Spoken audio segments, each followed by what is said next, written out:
নমস্কার সবাইকে পৌষ সংক্রান্তির অনেক অনেক শুভেচ্ছা এবং অভিনন্দন, ভালোবাসা। তো চলো, আমি মনিদীপা চলে এসেছি আজকে আরেকটি ব্লগ ভিডিও নিয়ে। অনেক দিন থেকেই তোমাদের সাথে আমার কোনো ব্লগ শেয়ার করা হচ্ছে না, কারণ আমার ফোনটা এখন নষ্ট হয়ে গেছে প্রায় বলতে পারো। তো কোনো কিছুই না, বেশি লোড এটাতে দিতে পারি না। তো বাস সকাল সকাল স্নান করে সূর্য পিঠে দিয়ে তারপর ব্লগটা স্টার্ট করছি। আর এই দেখো আমার গাছগুলোতে ফুল হয়েছে, আর অনেকগুলো গাছই এবার নতুন এনে লাগিয়েছি, কিন্তু কি বলতো ঠিকঠাক যত্ন করতে পারছি না। তার জন্য না গাছগুলো অনেকটাই হয়ে গেছে। নিজের কাছেই খারাপ লাগে যে ঠিকঠাক ওদেরকে যত্ন করতে পারছি না, কিন্তু লাগিয়েছি কারণ আমার ফুলের খুব শখ। আর এই দেখো এখানে মা ঠাকুরের জন্য পায়েস পিঠে সব করছে। আমি সকালে ঘুম থেকে উঠে সূর্য পিঠে দিয়েছি। তো তোমাদের কার কার সূর্য পিঠে আছে অবশ্যই কিন্তু কমেন্ট করে জানাবে। তো মা যেহেতু ঠাকুরের দিকে চলে গেছে, তো আমি ভাবলাম না, আমি রান্নাটা সেরে নিই। যদিও ততটা ভালো রান্না করতে পারি না, তাও মা বলে দেয় টুকটাক করতে পারি। আর মা বলছে আমাকে একটু চা করে দেয়, এখানে চা করছি মার জন্য। আর খুব ভালো একটা রান্না করতে পারি না, মা বলে দিলে আমার মনে থাকে রেসিপিটা, কিন্তু পরক্ষণে আমি ভুলে যাই। আর কে কে আমার মতো এরকম ভুলে যাও অবশ্যই জানাবে। আর এখানে দেখুন বেগুন ভাজি আর বসিয়েছি মুগ ডালটা সেদ্ধ হচ্ছে, আর বেগুন ভাজি অলমোস্ট বেগুন ভাজি হয়ে গেছে। আর তারপর বসিয়ে দিয়েছি শাক, এটা লাউ শাক। তো আজকে আমাদের অনেক কিছু রান্না করতে হয়, 5 রকমের ভাজি, তারপর শাক, তারপর কি বলে মিষ্টি কুমড়ো দিয়ে একটা টক হয়, তারপর কুমড়ি হবে, এটাকে কুমড়ি বলা হয়। তারপর মিক্সড সবজি, এটাকে আমাদের ভাষায় আমরা গ্যাট বলি, আর তোমরা কি বলো অবশ্যই কিন্তু জানাবে।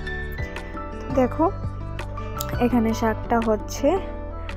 আর অনেকেই বলে যে আমরা 24-25 বছরে এসেও আমরা বলি যে হ্যাঁ রান্না করতে পারি না, আমি কোনোদিনই রান্না করিনি, আমি রান্না জানি না। জানো তো এইসব কথাগুলো না আমার একদমই ভালো লাগে না।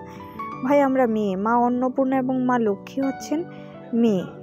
তো মেয়ে বলো ছেলে বলো, হ্যাঁ আমিও 2025-এ দাঁড়িয়ে আমি বলছি যে না, ছেলেরাও রান্না করে, কিংবা আমার ভাইও নিজে রান্না করে খায়। তো যেহেতু চাকরি সূত্রে বাইরে থাকে, তো নিজে রান্না করে না, ছেলেরাও রান্না করতে হয়। কিন্তু তারপরেও মেয়েরা যদি বলে 24-25 বছরে দাঁড়িয়ে যে আমি রান্না জানি না, সেটা কিন্তু ভালো লাগে না আমার। তো পুরোটাই আমার ব্যক্তিগতভাবে বললাম। তো বাস সব কিছু রান্না প্রায় শেষ, তারপর লাস্টে ভাতটা বসিয়ে দিয়েছি। ওইদিকে ভাত হচ্ছে, আর তোমাদের সাথে শেয়ার করিনি আমি কি রান্না করেছি। আর এখানে দেখো 5 রকমের সবজি আছে, আর ভাজি আছে, তারপর শাক আছে, আর এখানে মিক্সড সবজি যেটা বানিয়েছি সেটা। তারপর এখানে আছে মুগের ডাল। প্লিজ ব্যাকগ্রাউন্ড সাউন্ডটা একটু অ্যাভয়েড করবে, কারণ আমার বাড়িতে যে পৌষ সংক্রান্তির কীর্তন হয়েছে সেটা শেষ হয়েছে এক্ষুনি। আর এখানে আছে দেখো কুমড়ো দিয়ে যেই টকটা করেছি ওইটা। তো কীর্তন শেষ হওয়ার পর ওনারা সবাই বাইরে দাঁড়িয়ে কথা বলছেন, তো তার জন্য একটু ব্যাকগ্রাউন্ড সাউন্ড আসতে পারে, তো এটার জন্য সরি। তো বাস এই দেখো আমি এখানে আলপনা করছিলাম। তো আলপনা করতে করতে হঠাৎ কীর্তন নিয়ে চলে আসলো। আমাদের এটা আমাদের বাড়ির শনি মন্দির, তো ওইখান থেকেই কীর্তন নেওয়া হয়, আবার কীর্তন ওইখানেই শেষ করা হয়। আমাদের গ্রামের সবাই মিলে আসে কীর্তনে। এখন তো জাস্ট নেওয়া হচ্ছে কীর্তন, আবার যখন শেষ করা হবে তখন প্রচুর লোক হবে। ব্লগটা শেষ পর্যন্ত দেখতে থাকো, অবশ্যই তোমরা দেখতে পাবে। তো এই দেখো এখানে কীর্তন নেওয়া হচ্ছে, আর আমি যদিও সাউন্ডটা মিউট করে দিয়েছি। তো বাস আবার চলে আসলাম আলপনা করতে। আর জানো তো আজকে না আমি প্রচণ্ড কোমর ব্যথা করছিল, একটু কাজ করেছি তো তার জন্য। আর জানি না কেন এখন ইদানিং আমার খুব কোমর ব্যথা হচ্ছে, একটু কাজ করলেই না আমার কোমর ব্যথা করে। সেটা কেন আমি কিছুতেই বুঝতে পারছি না। আমি আর করতে পারছিলাম না, তখনই আমি মাকে ডেকে আনলাম, বলছি যে না তুমি করে দাও তো একটু, আমি কিছুতেই আর পারছি না, কোমরটা এত ব্যথা করছিল।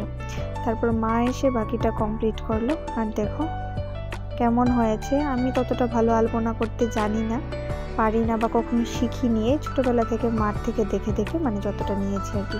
কিন্তু হ্যাঁ আমার মা খুব ভালো আলপনা করতে পারে।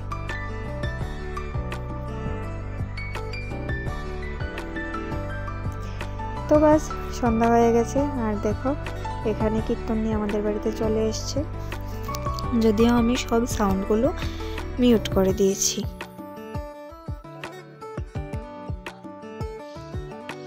আর এই দেখো এটা হচ্ছে বাবার মন্দির, মানে শনি মন্দির। তো এইখানে দেখো এখন কত মানুষ হয়েছে, এইখানে সবাই আসে কীর্তন শেষ করে। খুব ভালো লাগে জানো, মানে এই জিনিসগুলি আমার খুব ভালো লাগে। আর আমাদের বাড়িতে প্রায় শনি পুজো, তারপর কীর্তন, এইসব মানে সবাই মিলে আর কি, পাড়ার সবাই মিলে করে। বছরে প্রায় 3টে উৎসব হয়। তো এখানে কীর্তন হবে, তারপর শেষ হবে, তারপর মানে সবার বাড়ি থেকে যা যা নেওয়া হয়েছে আর কি, ঠাকুরের উদ্দেশ্যে যা যা দিয়েছে, তো সেইগুলোকে আবার ভাগ করে সবার মধ্যে আবার প্রসাদ দেওয়া হয়। আর এখানে দেখো বাচ্চারা আপন মনে খেলা করছে, দেখো কি ভালো লাগছে বলো। যাই হোক, এখানে সব মানে এগুলো ভাগ হচ্ছে।